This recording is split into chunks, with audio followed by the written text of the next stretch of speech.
Hello दोस्तों। The first world war, खिलाफत and non cooperation.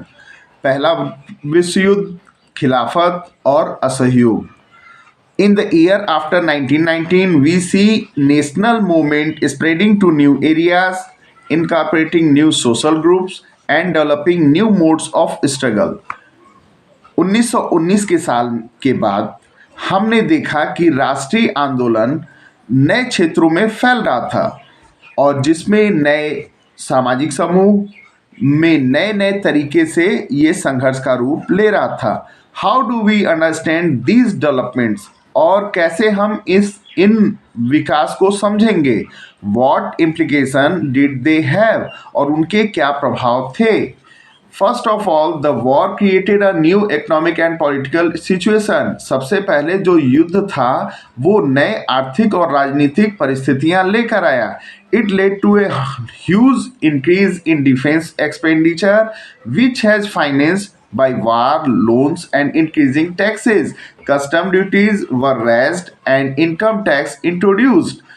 सबसे पहले हम ये देखेंगे कि जो नई आर्थिक और राजनीतिक परिस्थिति आई, इसने एक विशाल रक्षा खर्च बढ़ा दिया और जो आर्थिक जो लोन वगैरह की स्थिति थी वो और बढ़ गई और टैक्स बढ़ गए। कॉमन जो कर टैक्स वगैरह थे वो बहुत तेजी से बढ़े और इनकम टैक्स को भी लागू कर दिया गया।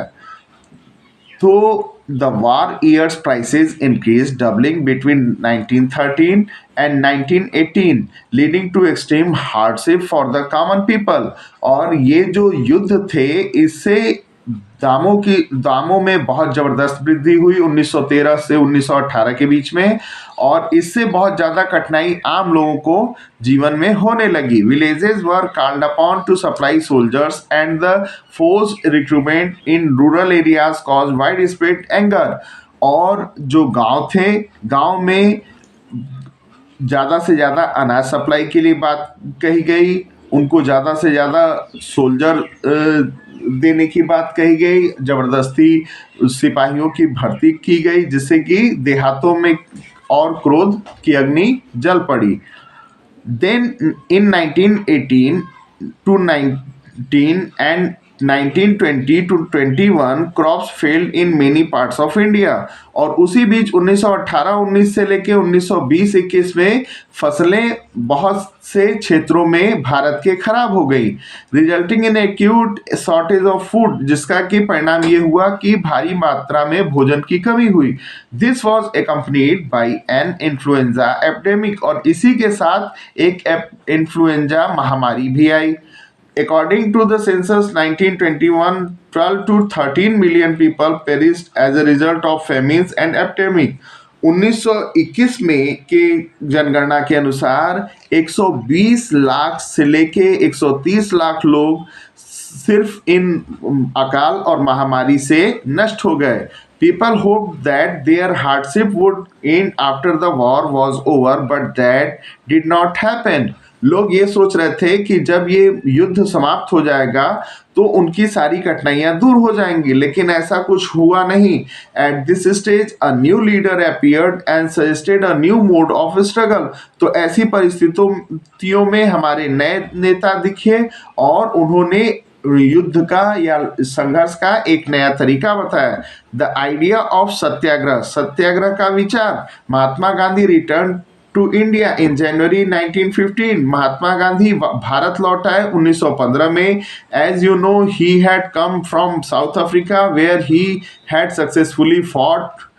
तो जैसा कि आप जानते हैं कि ये साउथ अफ्रीका से वापस लौटे थे और वहाँ ये सफलतापूर्वक जो है कि ये सत्याग्रह को सफल किए थे।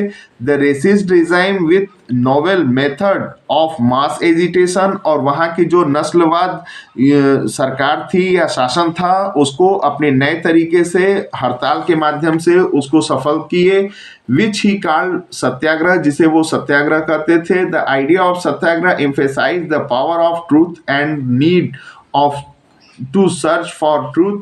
और जो विचार था सत्याग्रह का ये था सच्चाई की शक्ति और सत्य की खोज. It suggest that if the cause was true, if the struggle was against injustice, then physical force was not necessary to fight the ऑपरेशर.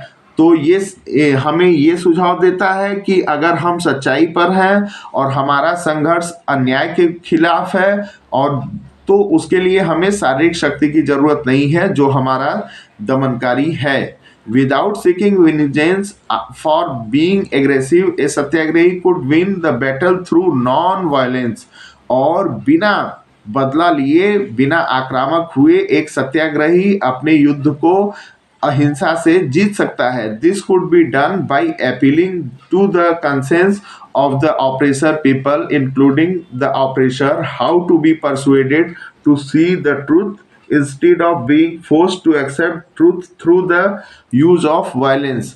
ये हमें अपील करने की बात कहता है जिससे कि हम अपने ऑपरेसर या दमनकारी के समक्ष अपनी बात रखें, अपनी सच्चाई रखें और उसे इस बात का दबाव डालें जिससे कि वो अपनी सच्चाई को ध्यान से देखे और समझे बिना हिंसा के. By this struggle truth was bound to ultimately trump. और ये जो संघर्ष होता है सच्चाई का, ये अंत में आपको जीत लाता है. Mahatma Gandhi believed that the धर्म of non violence could unit all Indians. और महात्मा गांधी का ये कहना था कि ये जो अहिंसा का रूप है ये सारे भारतीयों को एक करने में मदद देगा. After arriving in India, Mahatma Gandhi successfully organise satyagraha movement in various places. तो भारत पहुंचने के बाद महात्मा गांधी ने सफलतापूर्वक सत्याग्रह आंदोलन को कई स्थानों पर किया.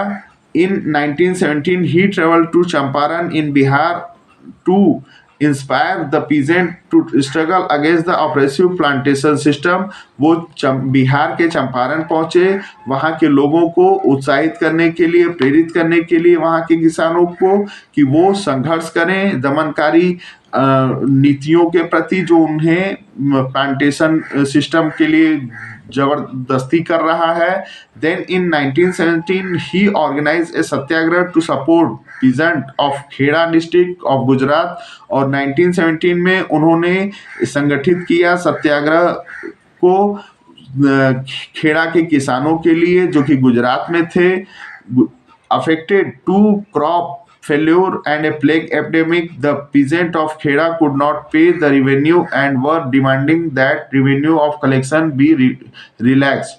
और उस समय खेड़ा डिस्ट्रिक्ट के लोग क्रॉप फेल्योर के वजह से परेशान थे, फसलें बहुत अच्छी नहीं हुई और उसके साथ वो लोग महामारी के भी शिकार हुए. तो इसके वजह से वहाँ के किसान खेड़ा डिस्ट्रिक्ट के लगान देने के लिए थोड़ी सी राहत की मांग कर रहे थे. In 1918 Mahatma Gandhi went to Ahmedabad to organise a satyagraha movement against amongst cotton mill workers. और महात्मा गांधी अहमदाबाद गए और वहां पर उन्होंने सत्याग्रह संगठित किया और कॉटन मिल के वर्करों को सत्याग्रह आंदोलन में शामिल होने के लिए कहा. Thank you. For next topic.